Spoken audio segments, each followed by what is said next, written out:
what to do when your kids want to go back to school. If your kids have never experienced school, sometimes they're curious if they're homeschoolers. Sometimes they're curious and they're going to want to go to school because they're going to see other kids doing it. The grass is always greener on the other side.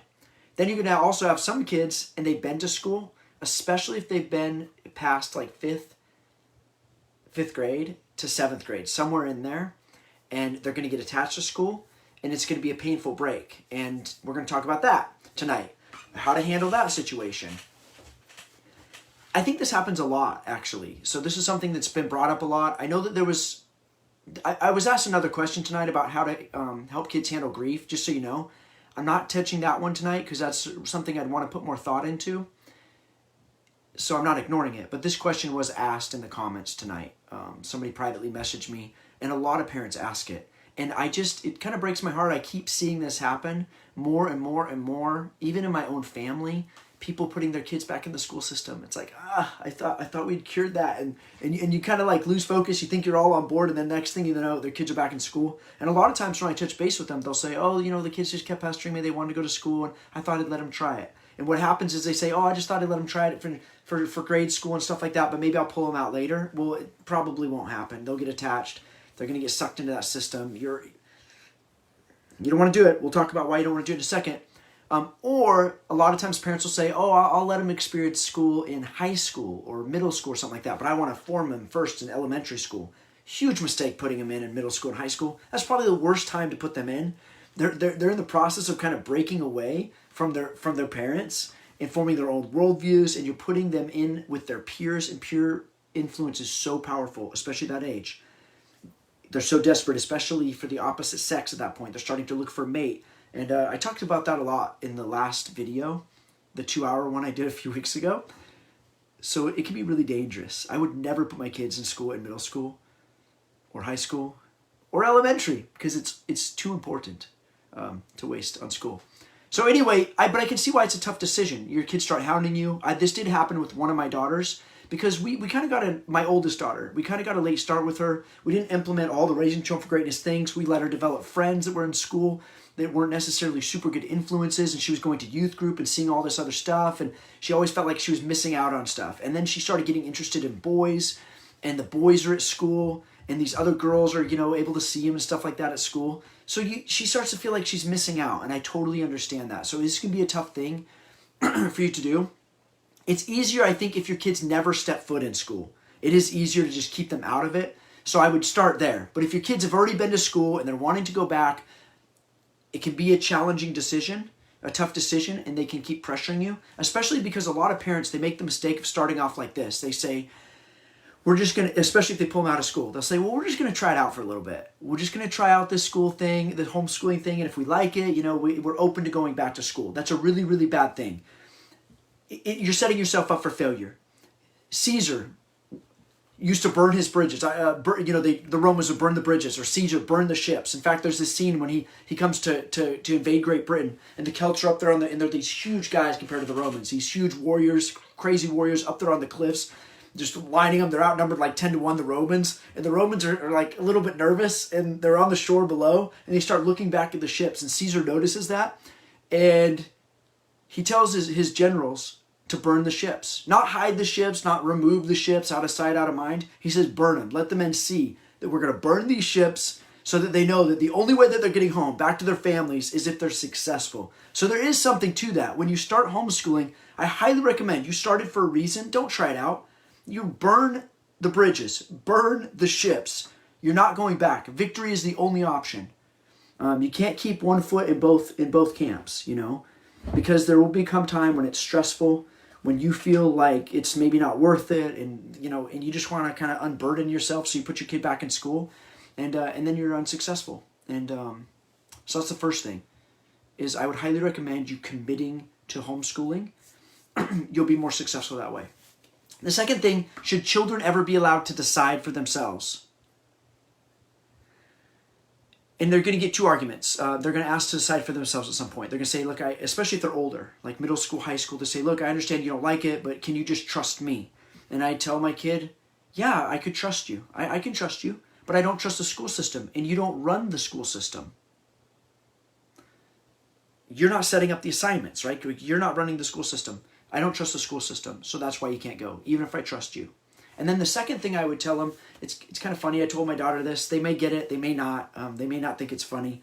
But it's kind of a catch-22. I tell them, you are old enough to decide, make that decision to go to school, whether or not to go to school, when you show good judgment, when I believe you show good judgment.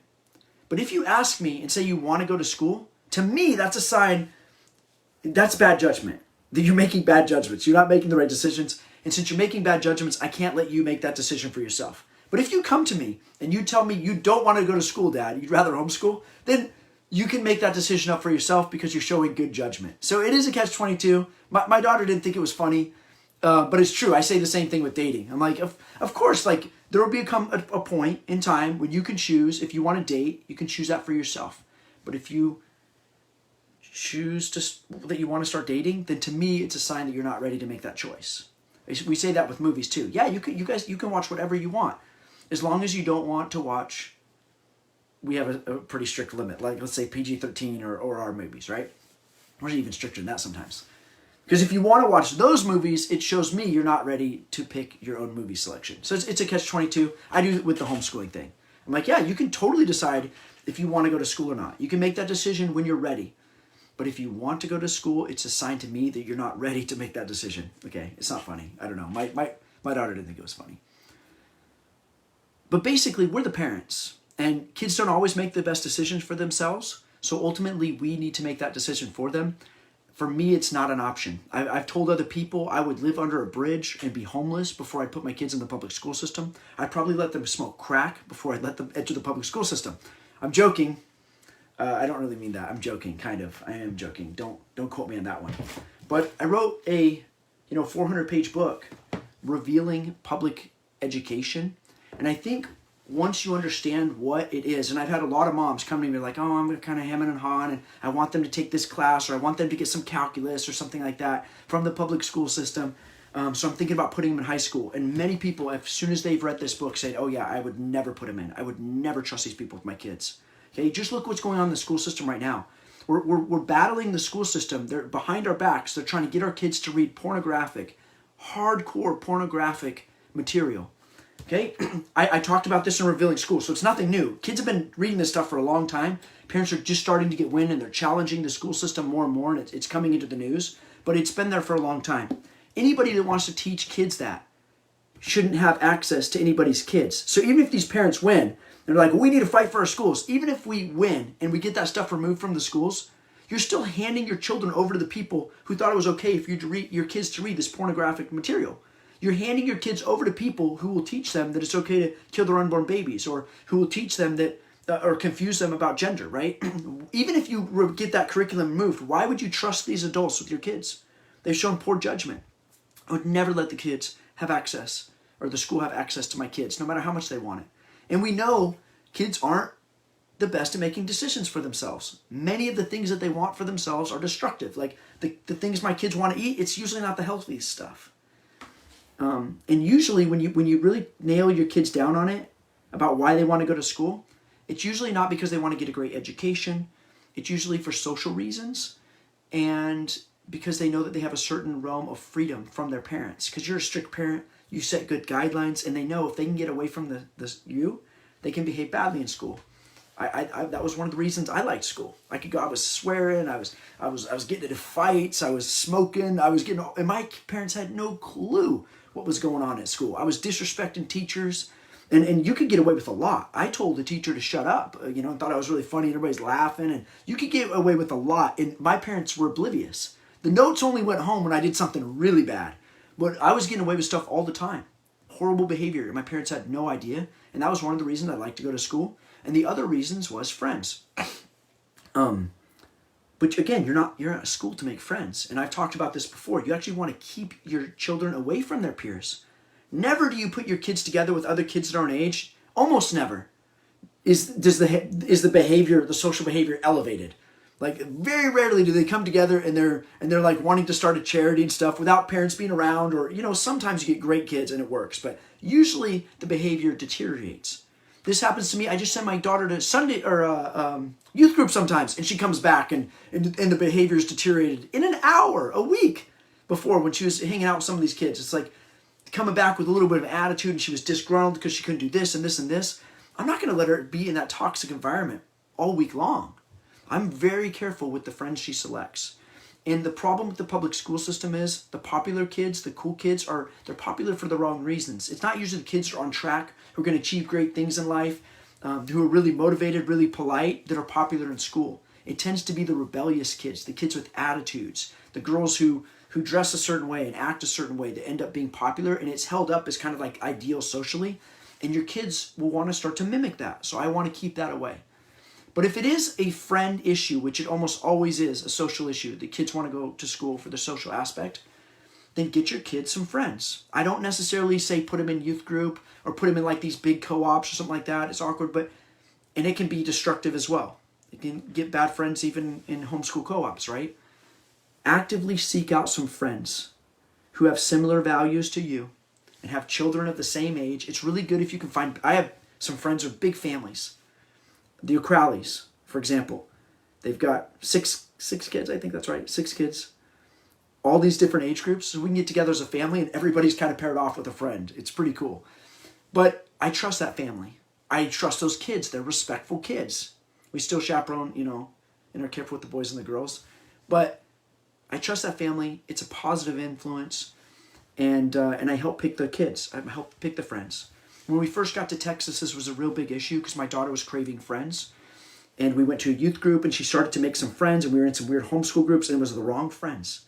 They had some issues of their own, some behavior issues. It's a funny story. I'll tell it some other time, but how that happened. But we had to pull our kids out of that. And we put them in a different youth group, and we looked for families that kind of connected, were more conservative like us, and picked them out.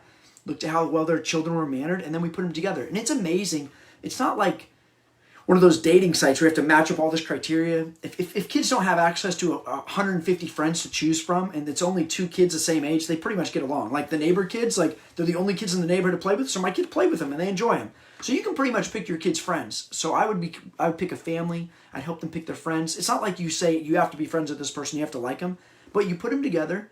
Once you've sorted them for certain criteria, like this is a positive peer, positive role model that will be good with my kid, and then you see if they like each other. We've done that at Blue Manor Academy. We've started a beta group for like art club. And these are Manor moms that I trust. They have similar values. They have respectable kids. And I'm happy to put my daughters in fellowship with them. And even then we monitor it. We're careful. But now they have an access to some friends, and we're headed in the same direction. They're Blue Manor moms. They're raising their children for greatness. They're getting a similar education. They're headed in the same way. So it's very important that you're careful with that, and you don't just hand your kids over because they need friends at school. Friends can be the most destructive force. So it depends who the friends are. Better to have no friends. Better for your kid to have no friends than bad friends. They'll lead them astray. That's one of the interesting things that we learned at prep school. I went to a prep school, a military boarding school in Virginia. They're all about creating what they like a noble herd. You send your kids to prep school for a lot of reasons, for good education, but there's a social aspect to it. It's kind of elitist, but the idea is that they wanted certain kids set apart, and they're being raised for greatness. And we didn't even participate in sports with the public school because they didn't want like, it sounds horrible, but they didn't want like that mentality rubbing off on these kids. They've been separated. They're being raised for greatness, right? We associate with other prep schools being raised for greatness, and we're making friends and allies among other kids being raised for greatness, and we have a different mentality. So they were very much about separating it. And you're taking all these kids and you're mingling them together, and you're creating like this noble kind of elite herd to go into life with. And we need to do that in the same thing in the homeschool world. Be active in who your friends are hanging out with. Keep them away from the public school herd. That social environment is toxic. It will only take your kids down. And that's what you usually, when kids want to go to school, that's usually what they're craving. So all the more reason to take them away. My daughter said the same thing when I'm like, why do you want to go to school? I can educate you better here. You're smarter than all your friends. You know that. Blah, blah, blah, blah, blah. And when it came down to it, I found out it was social and it might have been romantic. Well, she doesn't need to be hanging out with boys of her age either. So that's was like a huge deal. Like that's a great reason not to send you to school. You talked me out of it. And then the friend thing. It's like, you have friends. oh, she was wanting to get, there's like a crowd system that she was kind of being introduced. She was getting introduced at youth group to that social environment of school and that kind of hierarchy. And suddenly she was maybe thinking that maybe her friends weren't as cool as these other kids that she wanted to hang with. All the more reason for me to say, absolutely, you're not going to school because you want to go to school for the wrong reasons. I'm not putting you in that toxic environment. So think about that, okay? Why did your kid want to go to school? Is it a good reason? And to me, there's never a good reason. The best reason you could ever give is I want to go evangelize them. That's like a reasonable, or at least it's good-hearted, a good-hearted reason, but I don't buy it. I don't think that there's very many young kids who want to go evangelize their school. What's more, I don't even think it's possible. So even that's not a good reason. 400 pages of reasons not to send your kids into public school. I don't want to go through it all. If you're more interested in that, watch the video from like a few weeks ago. It's like 2 hours long. Or read Revealing School, and you'll find that it's literally one of the worst things that you could do to kids. It's not just the stuff you're seeing on TV with the propaganda and the communism and stuff. That's no big deal. I mean, that's very minor compared to that toxic environment of school, like what school really is. The other thing is, if your daughter or son says, well, I want to go to school, why don't you trust me, Dad? I'm not going to get sucked into that stuff. I'm not going to read that stuff. Like, can't you trust me? Well, I tell them, well, two things. One, you don't have the time to waste. Your youth is very precious. You only have a short period of time. Like if from 5 years old, you can start learning. You can do a little more when you're younger, but really start learning, let's say from 5 or 7 years old. And then you're going to be an adult very soon. I only have 10 years to get you ready to conquer the world, basically. I can't send you to public school. You got to get an education. And you're not going to get an education in public school. Have you seen the standards? I think it was like Chicago school districts. That's probably the worst, but there was like a literacy rate of like 9%. Kids need an education. I tell my kids that. You need an education. You can't waste all day in school. And school takes all of your time. And then they send you homework. So when are you going to get an education? When are you going to learn important things? So that's another reason kids can't go to school. They have to have an education. I would not just know this yourself, but I would educate your children. Your children need to know what public school is. And I think once they really know and understand what public school is, they won't want to go. I tell my kids, just like I tell you guys, our last four presidents in a row have been prep schoolers. Prep schoolers make up 0.5% of the population, but they're our last four presidents. Okay, the game is rigged. 99.5% of public schoolers, and they're not are any of our last presidents. Like, think about that. You look at the big tech icon billionaires like Bill Gates, Mark Zuckerberg, Elon Musk. These are all prep schoolers. Okay, prep schoolers rule the world because they're getting an elite education. Totally different. It's not just like better. It's not just that they're like bigger nerds or learning more stuff. They're learning an entirely different curriculum. They're put on an entirely different life track. And I tell my daughter that, like, this life track that the public school kids are being set up for, it's just for communists. They just want you to be a worker bee.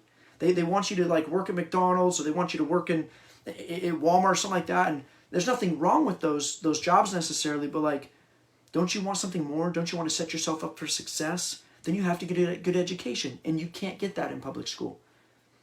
There's not enough time. By the time you learn all the stuff they want you to learn there, there's no time left over to get an elite education. Okay, so let your kids know that. Like, this is intentional. They understand the power of education. I talked to them about the Babylonians. When the Babylonians came in and took the children from Israel and brought them back to Babylon, they weren't there to educate the children, to like raise the children up for their benefit. They were there to indoctrinate them and make them workers for Babylon, loyal to Babylon. Okay, in my opinion, these public schools are the enemy of the church. They're promoting every form of degeneracy, and not just this transgender stuff. This is going back from the beginning, day one of school. Schools have been anti-family. They've been anti-God. They've wasted children's time. From day one, they've been a toxic social environment. Schools are our enemy. So I tell my daughter, even if you go there and you don't buy into any of the indoctrination stuff, and even if you could give yourself a great education like on the sideline, and you don't get pulled in by the peer pressure, even if you did all that, I don't want to support the enemy. If you go to school, the state gives that school a chunk of money, and you're supporting that system. And even if the school doesn't lead you astray, some of that money is going to go to teachers who are leading other students astray. So this is our movement. This is who we are, and this is our life track. And if you need friends, we'll try to find you some friends. That's reasonable. You know, you have siblings; those are good friends too. but it's reasonable. We'll try to get you some good friends who are headed in the same direction. Okay, and in the Raising Children for Greatness movement, we are raising kids to be world leaders. There's a reason back in the day the prince had to marry a princess. Okay, we've gotten away from that now. That was like 15 waves of propaganda ago. That they just drilled it into us, that it was like bigoted and wrong, that the prince had to marry a princess, or the princess had to marry a prince, like with Jasmine and Aladdin. Okay, that was like old wave propaganda. But there's a reason a prince married a princess, and it's because he had a certain responsibility. He was a prince. He was responsible for a nation. He was raised for greatness. He needed someone equally trained and raised for greatness to lead the country. It's not just about him. He has responsibilities, right? It's the same thing with our children. We want to separate them, and we want to introduce them to children of like-minded who are being raised for greatness, who will be an asset to their life goals, a noble herd, an ally, okay? An ally in the future. So we want to be very careful who we associate our children with. So be proactive. I'm very proactive. We've been in Texas a little while. We're trying to figure out some friend stuff for our kids. We have them hanging out with some kids from the Blue Manor Academy, Manor's mom group. But we're being very careful with that, okay? But it's legitimate to want friends and stuff. I think that's reasonable. But it's not reasonable to send your kid to school to pick out a friend, okay? And a lot of times you can't even pick out a friend in school. A lot of times you get sorted into a social group, like a clique, based on certain criteria you don't have any control over. So there's that too. Like if you're not the handsomest kid and you're not super good at sports, like the school's gonna sort you into a certain category of friends. And a lot of times it's not the high achievers and stuff like that. Like the only kids who may hang out with you are the goths or the weirdo, like that really does happen. You do get sorted into a group because certain kids just won't hang out with you. It's not like you can go to school and like pick out whoever you want to be friends with. Okay. So at any rate, these are just things to consider. And I don't know that I'd say anything else on this topic. I'm trying to actually go a little bit shorter from now on. I don't want to go for 2 hours. Bottom line is, I can understand the pressure, but you can't give the kids that decision. I promise you. I know it sounds extreme when I tell people I would live under a bridge and be homeless with my kids before I put them in the public school system. I know it sounds crazy if you haven't read the book. Okay? And I know you've read other books and you're thinking, oh, and I watch the news, I know what's going on in the school system. You have no idea what's going on in the school system. These people in the public school system, they're not idiots. It's not chaos. Like they have this down to a science. They know exactly what they're doing. I'll just give you one example. And this is why it's scary, because you're not dealing with incompetent idiots. Like you're dealing with a system that is super powerful, and you're putting your kids up against that system. One example, they did this experiment with Pavlov's dogs. And this is the basis of education. Like when I went to school, educational psychology, this is the basis, Pavlov's dogs. They did an experiment where basically they wanted to see if they could condition an unnatural behavior. A natural behavior with an unnatural response using an unnatural stimuli or a natural stimuli. Well, that's confusing. But basically, you know the story of Pavlov's dogs, okay? Basically, they put this food out and the dogs start to drool. That's natural. That's normal. The dogs are going to drool, helps them digest their food, process their food, right? They start ringing a bell. They ring the bell when they put the food out, and the dogs start to drool and they start to eat it. Well, eventually they remove the food and they ring the bell and the dogs start to drool. And this is the foundation of educational psychology. And what's really important to understand about that and what's going on in the school system is they don't have any control over it, the dogs. They've been conditioned, a conditioned response. And it's weird, it's unnatural. The dogs are drooling, but there's no food there. They're drooling to a bell. So they're taking an unnatural condition now and using that to trigger a natural response. The dogs have lost control of themselves, right? They've been conditioned. The same stuff that's the foundation of educational psychology, not dog training. They did that experiment and they got excited and said, hey, we could do this in school. This is great. So there are things, if your kids go through the school system, and I talk about it more in Revealing School, there are things your kids will adopt and they will become habits, and it doesn't matter what they believe because it will be conditioned behavior like the dog's drooling. It's like me biting my fingernails. Actively, I hate biting my fingernails. I think it's so disgusting when I see people bite their fingernails. Like, oh, gross. Can't stand it. And people spit them on the floor. Such a disgusting habit. But I do it because I formed this habit as a young child. If you put your kids in school, they can't set their own time. They will be ordered by the school, and they will pick up certain habits that they won't be able to control. They'll develop habits that they'll have trouble breaking later in life. Okay, so this is well thought out. These schools are not incompetent. They are well thought out. They could fill, stadiums with the research that they've done. This chaos, this insanity that you see in the public school system is by design. That's what I'm saying. They're throwing the fight. They're throwing the fight. And I can tell you in the prep schools, it's not going on. Okay, it's the opposite. Like, all these public schools are like posting this stuff, and the news is talking about their uniforms or like their dress code, and the girl dresses basically half naked, and all society's like, this is outrageous, her body, her choice, and and she's being patted on the back for being a hero because she basically went naked to school and is showing off her body and stuff like that. I'm telling you, then you go to the prep schools, and they make you dress respectably. They have a uniform. They're absolutely strict. That kind of crap doesn't go on in the prep schools because they understand the power of appearance. But then they're pumping these kids full of foolishness, right? That's a mentality in the school system. I could go into it more. Just read Revealing School, okay? It's a toxic environment. Don't put your kids in it. So that's one. It's not up to them. They do need friends. Find them some friends. That's reasonable. But they shouldn't go to school, and you have to burn the bridge as a parent. As long as it's an option, if you keep that option open, your kids are going to keep pestering you, and they're going to make your life miserable, and they're not going to get on board with homeschooling because they want to go back to school. So they're going to make it as miserable as possible for you. They're going to drag their feet with their homework because they're trying to manipulate you to get them to go back to school. But when you just tell them, like I did my daughter, like, that's never going to happen. It's over my dead body. I would leave the country before I'd let you step foot in a public school. Then they get it, and they get on with their life, and they start looking for friends in the homeschool community. Like, right? The same thing happened with certain movies. Like, my daughter wanted to watch a movie. You're never going to watch that. Ever. Don't even ask me that. Ever. Okay, it's a firm no. She gives up. She stops pestering me about it. She goes and finds a movie that she can watch, and she enjoys herself. Okay, but if you leave the option open there, if you're mulling it over, we're like, well, we need to talk about it for more. Let's try this out a little bit longer, please. Then she's going to drag her feet. She's going to make it miserable for herself, miserable for you, and she's going to keep thinking about that. The grass is greener on the other side. Okay?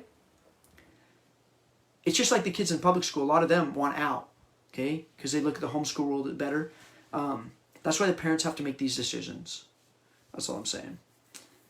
And it can't be an option. It's like retreat. In the Art of War, I have a copy somewhere. In the Art of War, when you want to destroy the enemy, you don't trap the enemy. In fact, he says that. He's like, you always give the enemy a route to retreat. Like, because if you corner the enemy, let's say you cornered them in a corner with some cliffs and stuff, there was no escape. He's like, they could be the sissiest warriors in the world, but they will fight like a wounded lion because there's no way out. They'll become ferocious like a lion. Because that's the only survival. That's the only means of survival. But Sun Tzu, The Art of War, he says, leave them escape route. And when you like surround them, trap them or whatever, and they start to get overwhelmed, they'll panic, and they'll cowardly turn and they'll flee, and then you can cut them down as they spread out their army. You'll cut them down from the back, but don't you dare trap them because then there's a greater chance that they'll be successful and they'll wage mighty war, right? Because victory is their only option. And it's the same thing with people who homeschool. If you leave that option of retreat open, then you've set yourself up for failure. And you've set yourself up for your kids hounding you all the time. So you just have to take that option off the table. And educate your kids. That's the last thing I say. Educate your kids. You have to I'm not saying let them read this book because they could, but there's one scene where I expose some of the pornographic material that is in the public school system, so you don't want them to read that. And there's some sexual talk and stuff, but educate them. Let them know what school is. School is not your friend. It's not even there to make you smart. School is horrible. It's there to hamstring you. Okay, I talk about Alexander the Great. Okay, Alexander the Great.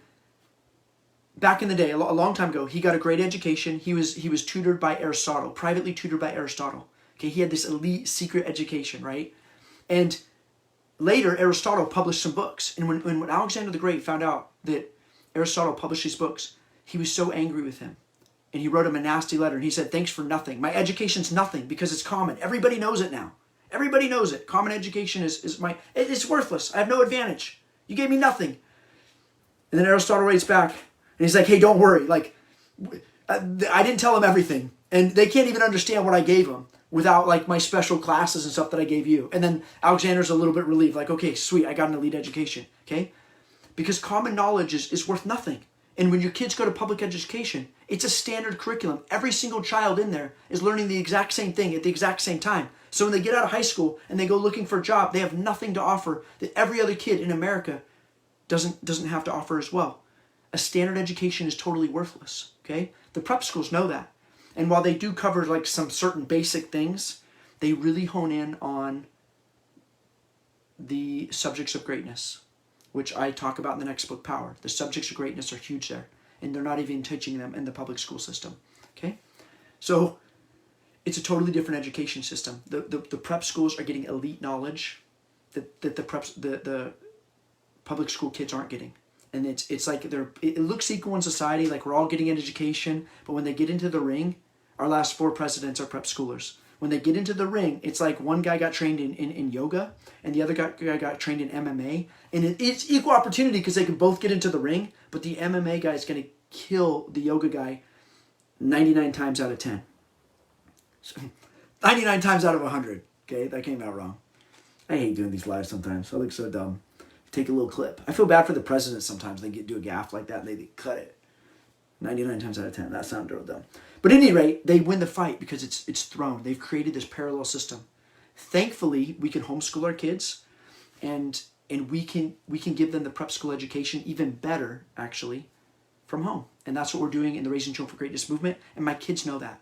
Okay, they know that. You can watch this video. I think it's called A Very British School or something. I think it's Harrow or Harrow. Janine might know. Okay, but it's A Very British School. Have your kids watch that show sometime. I think it's mostly appropriate, but it's a documentary on an elite prep school in Great Britain. And kids from all around the world go to this school. It's very elite. I showed that to my kids and said, hey, that's how these wealthy, powerful people that rule the world, that's how they're educating their children. They would never let their kids step foot in a public school. Look at Obama. He was all against school choice. He doesn't want school choice. He doesn't want to fund an education. Even though, like in New York, there's enough money going into the public school system, like worth each of these kids, that they could probably fund a private prep school education.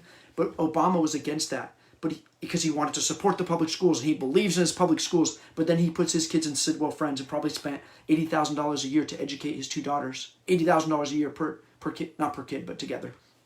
That's a huge chunk of money. And he doesn't want that for your kids, but he believes in public education. But his kids aren't going to step foot in a public school. See? They've created a 2-tier system, and they always win because their kids are getting a totally different education. Okay? And when I talk to homeschoolers about this too, now I'm off topic, but when I talk to homeschoolers about this too, they think that their kids are doing really well because their kids are super nerdy and super nice nerds. And their kids know all these weird facts about science and history and stuff like that. They're like walking encyclopedias, right? But when they get out into the real world, the homeschoolers, even though they keep their faith a little better, they don't necessarily do a whole lot better than the public schoolers in the end. Because useless facts, trivia and stuff like that, it doesn't pay out in the real world. There's no real world advantage. Like when you go for your first job, they're not like, oh, well, can you name the dates of this? Or do you know the anatomy of some frog? Or can you name all the stars in the heavens or something like that? Like that's all this nerdy stuff that these homeschoolers really excel in. But even in the homeschool world, they're not getting the subjects of greatness that the prep schools are getting. So educate your children and say, hey, I'm setting you up for success. You're going to rule the world someday. We have to give you a special and elite education from home. Not like those public school kids, okay? So educate your kids and get them on board. All my kids are super excited what they're doing. They know where they're headed, and they understand what the public school system is. And even though my daughter was pulled in a little bit by friends for a while, like she understands. And now that she has some other friends, she's totally okay. She totally forgot about public school. And she gets to hear all of her friends complaining about it too, so that helped. But anyway, guys, that's what I'd say, man. It's never an option. Just take it off the table. Kids cannot go to school. That's all I'll say. That's my ramble. Hopefully that was short tonight. Sarah, it's great to see you, by the way. Good to see you on here, Natasha. Oh, last announcement. Okay, we are starting some clubs on Blue Manor Education. I don't have a $1 billion grant. I'm not like Khan Academy getting pumped full of millions of dollars by Bill Gates. Okay, so we're building this thing.